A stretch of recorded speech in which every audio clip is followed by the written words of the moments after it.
Umukozi w'Imana Apostle Ntambara Sata Innocent Imana yamukoresheje mu kuyobora amatsinda ajya muri Israeli no ku butaka butagatifu. Ategura ibiterane mu bihugu bitandukanye ndetse no mu Rwanda ahantu hatandukanye. Anatangiza isengero mu gihugu cy'u Rwanda ahantu hatandukanye. Mu mukurikirane mu mpano zo kubohora imitima y'abantu no gusengera abarwayi nk'uko tubisanga muri Mariko 16 kugeza ku murongo wa 17. Wanamukurikirana kuri Flash TV buri wa gatandatu saa 12 z'umugoroba no kuri Radio Flash FM saa 11 n'igice za mu gitondo. Ku wa gatandatu no ku cyumweru nanone ushobora kumukurikirana kuri Zoom, YouTube na Facebook Live Apostle Ntambara Innocent. Ku wa kabiri kugeza ku wa gatanu saa 1 z'umugoroba kugeza saa 2 n'igice. Naho ku wa gatandatu no ku cyumweru waza mu materaniro kuva saa 2 kugeza saa 7 ku rusengero uyobowe na Apostle Ntambara Sata Innocent. Kurikirana uyu mukozi w'Imana ikoresha ibitangaza bidasanzwe. Wamuhamagara kandi kuri 0788 58 70 61. Recording in progress. Yes. Hi, my name's Anna. I'm from North Carolina in the United States, and I'm really excited to be here with you guys in Kigali. Muraho amazina yanjye nitwa Anna, ndishimye kuba ndahangaha nuruka muri Amerika. A little bit about my story and my background. Gatoya ku nkuru yanjye n'ibiri inyuma yanjye. I grew up being really involved in my church and my youth group. Nakuze nkorera muri uno muryango mbonamo hanyuma bitanzana nabo mu Rwanda. I knew a lot of facts about Jesus and I memorized a lot of scriptures. Imana kandi nyisomaho byinshi muri Bibiliya. And you could find me in church every Sunday and Wednesday night. Mwambona mu rusengero buri cyumweru kandi na buri kigoroba ku wa gatatu. But I had all this info in my mind and I wasn't letting it affect my heart. Nari mbifite ibingibi mu mutwe kandi ntabwo natumaga bigera ku mutima. Flash forward a few years later. Mu myaka ishize mikeya. When I was in college, I went to a camp for a weekend. Igihe nari ndi mu ishuri nagiye ahantu dusohotse. And at this camp, I was lying down looking up at the stars. Hanyuma twasohotse nari mbona nareba inyenyeri.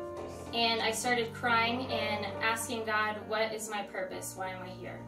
Hanyuma natangiye kubaza Imana nyibaza uti kubera iki ndahangaha. And he told me, just let me love you. Hanyuma yarambwiye uti reka ngukunde.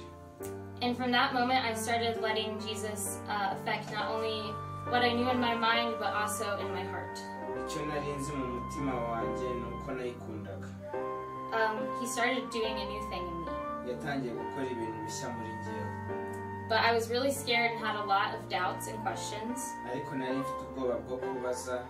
Like, what if I didn't read my Bible enough, or pray enough, or go to church enough? Mvuga uti se nimba nasoma Bibiliya cyane ninjye ku rusengero cyane. Or what if I fail? Cyangwa se nibinanira. But he doesn't want us to just make a list to be checked off. Ariko ntabwo ishaka ko duhora duhanzwe amaso. He wants to offer us a full and abundant life by just letting him love us. Arashaka ko tugira ubuzima buhoraho kandi tugakundwa nayo. And in the verse John 10:10, he tells us about the abundant life that he has given us. Muri Yohana ibice 10 atubwira ku buzima buhoraho yaduhaye. And it says, the last part of the verse says, I've come so that they may have life and have it in abundance. Yaravuze muri murongo wa nyuma waravuze uti naje hano kugira ngo mbaho ubuzima buhoraho. So the words used here, abundant life, ubuzima tuvuga buhoraho, talks about as you pour water into a cup, it becomes really full. Nko kuvuga uti dushyize amazi mu gikombe aruzuye cyane. But the language he's using says that the water keeps pouring after the cup is full. Ariko imvuga ari kuvuga niko asuka amazi akagumya ameneka nubwo igikombe cyaba cyuzuye. And so it overflows and never runs out. Rero urukundo rwe ruhora rudukunda niyo rwagumya kugenda. You have all of you need and it continues to pour out and never stops once it's full. Ufite buri kimwe ukeneye kandi n'icyo wasaba wagihabwa. Because Jesus only knows how to give in abundance. Kubera ko Imana irabizi guha ubuzima buhoraho. We can see it at the wine at the wedding in Cana. Twabibona ahantu hatandukanye. We see it when there's 12 baskets of leftover food when he fed 5,000 people. twabibonye ahantu yagaburiraga abantu imigati ikabakwira, And we saw it when they caught so many fish that the nets start to break. kandi twarabibonye yuko yongeye amafi akaba menshi. So I want you to reflect on how do you see an abundant life? Rero ndashaka kubabwira ibyo tubona ku buzima buhoraho. Do you think it's your circumstances? Ese ubona ari ibyawe gusa? Is it having a good job or great friends? Ubona ari kubona inshuti nziza cyangwa akazi keza? Is it about being the best employee or no bad things ever happening to you? Ese ubona ari uguhembwa neza cyangwa ari uko ibintu bitagenze neza?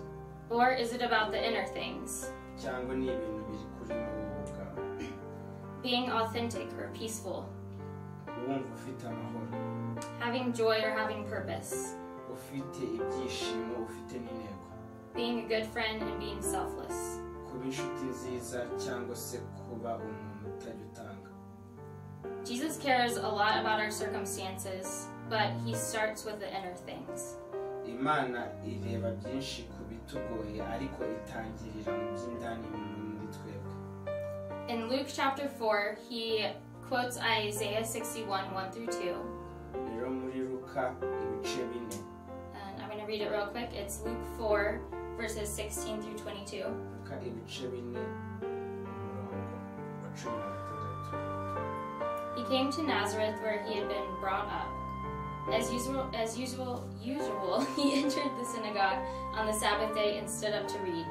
The scroll of the prophet Isaiah was given to him, and unrolling the scroll, he found the place where it was written, "The Spirit of the Lord is on me, because he has anointed me to preach good news to the poor.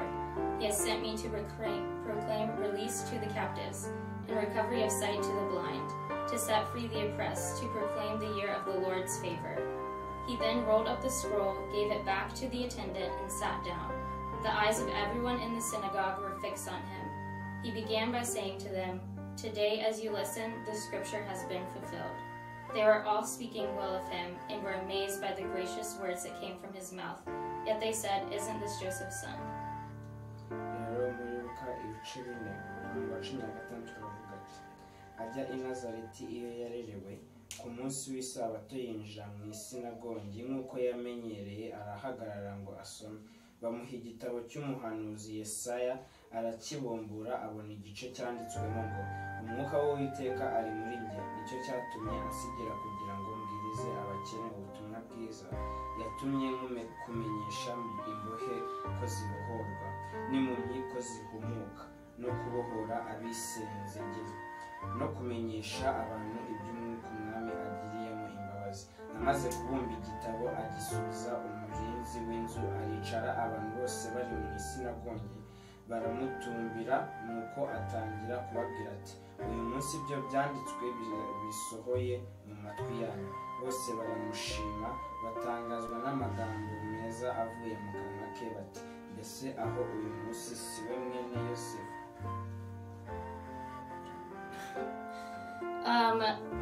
This is the abundant life that Jesus presents to us. Rero buno buzima buhoraho Yesu aduha.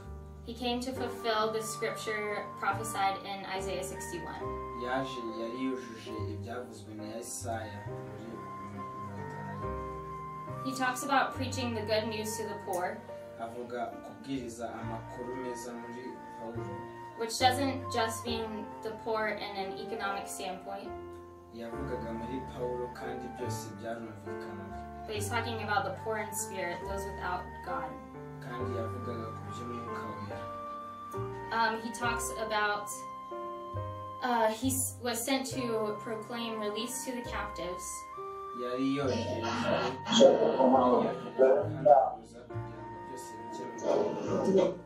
He came to release us from our captivity of sin. Yari yaje kugira ngo atwitangire ku by'ibyaha twakoraga. He came to recover the sight of the blind. Yari yaje kugira ngo akize impumyi. He came to take away our prejudice and all of our stereotypes that we have in our mind of people. Yari yaje gutwara imiruho yacu no gutwara imibabaro yacu. And he set free the oppressed. Hanyuma kugira ngo tubohorwe.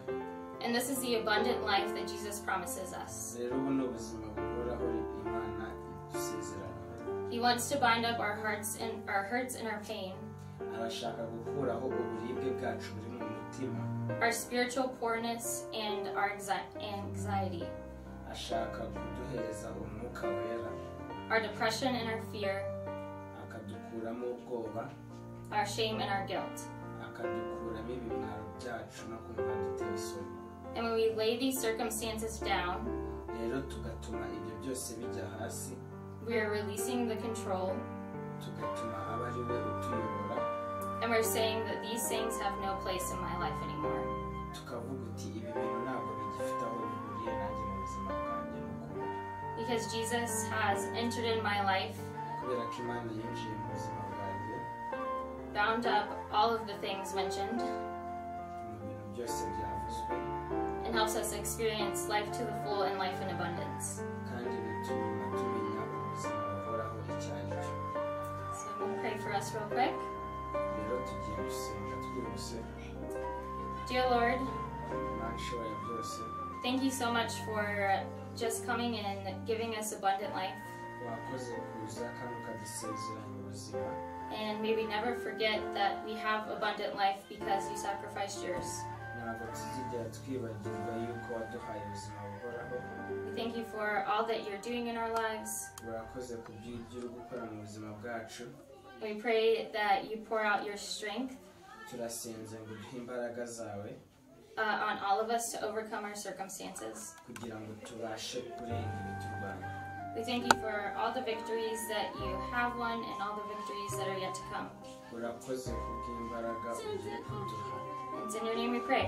Amen. mu izina ry'imana twizeye, amen. umukozi w'imana Apostle Ntambara Sata Innocent imana yamukoresheje mu kuyobora amatsinda ajya muri Isiraheli no ku butaka butagatifu, ategura ibiterane mu bihugu bitandukanye ndetse no mu Rwanda ahantu hatandukanye, anatangiza isengero mu gihugu cy'u Rwanda ahantu hatandukanye. mu mukurikirane mu mpano zo kubohora imitima y'abantu no gusengera abarwayi nk'uko tubisanga muri Mariko 16 kugeza ku murongo wa 17. wanamukurikirana kuri Flash TV buri wa gatandatu saa 12 z'umugoroba no kuri Radio Flash FM saa 11 n'igice za mu gitondo. ku wa gatandatu no ku cyumweru nanone ushobora kumukurikirana kuri Zoom, YouTube na Facebook Live Apostle Ntambara Innocent ku wa kabiri kugeza ku wa gatanu saa 1 z'umugoroba kugeza saa 2 n'igice. naho ku wa gatandatu no ku cyumweru waza mu materaniro kuva saa 2 kugeza saa 7 ku rusengero uyobowe na Apostle Ntambara Sata Innocent. kurikirana uyu mukozi w'Imana ikoresha ibitangaza bidasanzwe. wamuhamagara